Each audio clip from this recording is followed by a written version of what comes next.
Живота на този праведен човек от момента на раждането му до възнесяването му при Аллах е изпълнен с чудеса.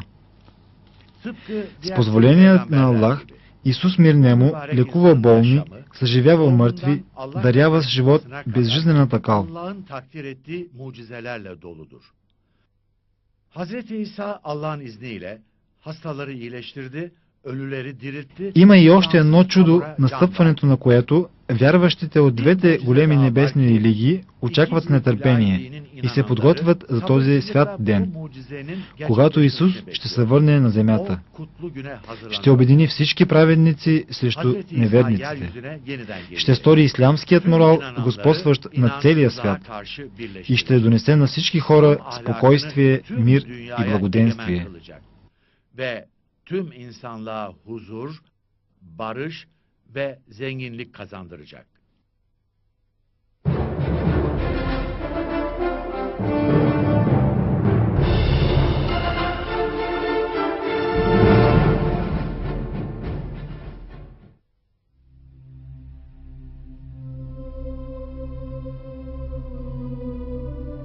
Мария е от рода на Ибрахим, който е един от избраните от Аллах знатни родове.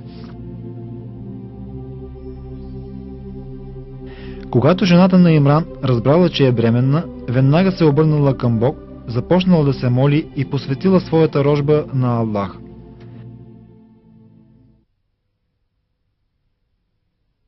Господи мой, посветих онова, което е в утробата ми, единствено на Теб да служи.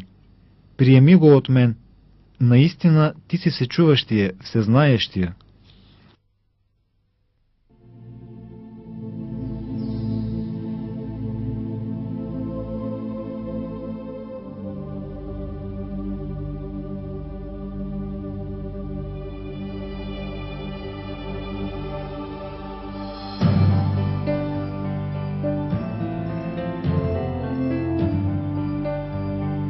Семейството нарича родилото се момиче Мария. Думата Мария означава човек, който постоянно служи на Аллах.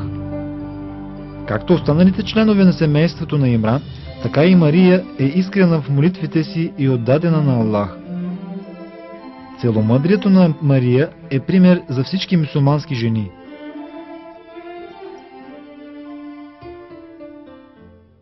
Аллах бил избрал Мария за един благословен дълг. Тя е святата жена, която ражда Исус. В Корана Аллах ни осведомява, че Мария се е уединила в безлюдно място някъде на изток. По това време Аллах изпратил Джибрил, за да благовести Мария.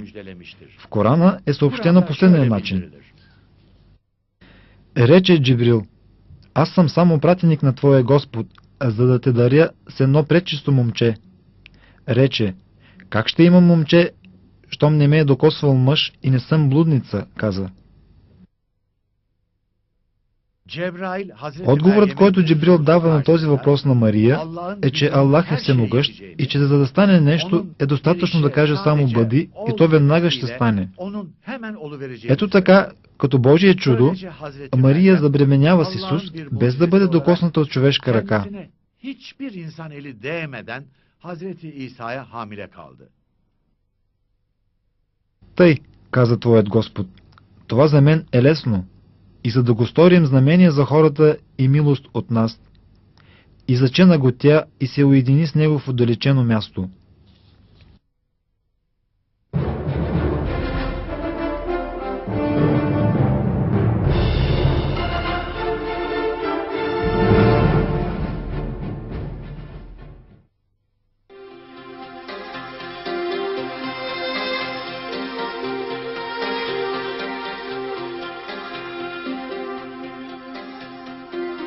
Според историческите източници, Исус мир нему е роден в град Витлеем, Палестина. След раждането, Мария се връща заедно с Исус от безлюдното място, където се била уединила преди това.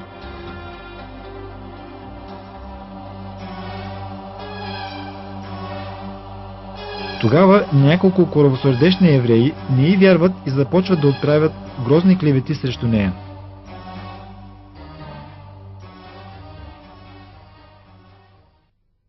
В тази ситуация Мария потърсила подкрепа при Аллах. И знаейки, че Аллах ще й помогне, тя му се доверила. Аллах подкрепил Мария и Исус мир нему с чудеса. С Божието позволение Исус говорил с хората, докато е още бебе. Това голямо чудо е съобщено в Корана така. И посочи тя към него. Рекоха: как ще беседваме с дете в люлка? И рече то: раб съм на Аллах. Даде ми той писанието и ме стори пророк. И ме стори благословен, където и да се намирам. И ми повели да отслужвам молитвата и да давам милостинята закат, докато съм жив. И да бъда нежен към своята майка. И не ме стори той горделив, непокорен. И мир на мен в деня, в който съм роден, и в деня, когато ще умра, и в деня, когато ще бъда възкресен.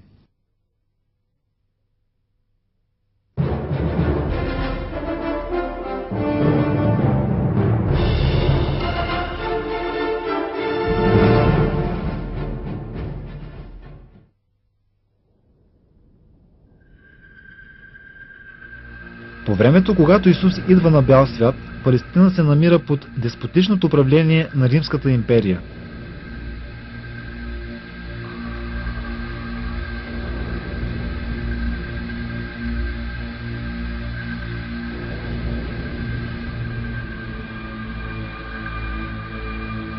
Сред евреите се били появили множество течения, които тълкували религията по различни начини.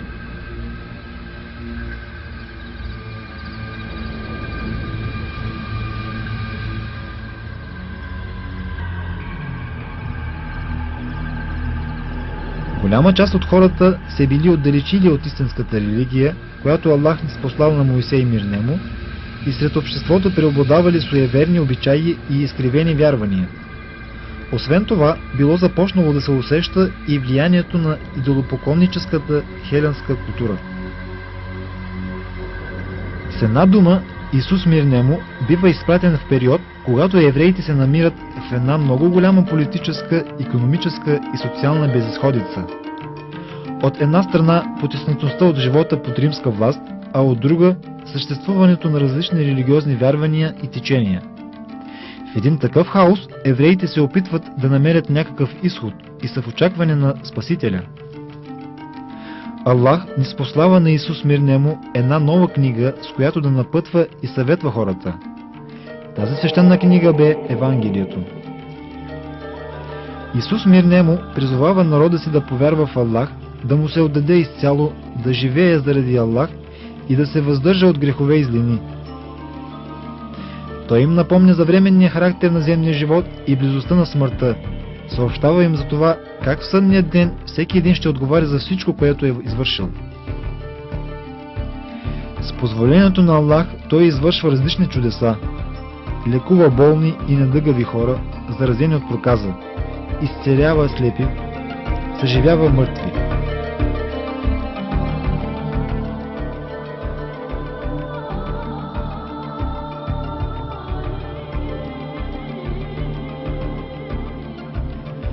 Чудесата, които Исус извършва с позволението на Аллах, стават причина много хора да повярват в Исус мир нему, който с високата си нравственост и вяра е пример за всички хора,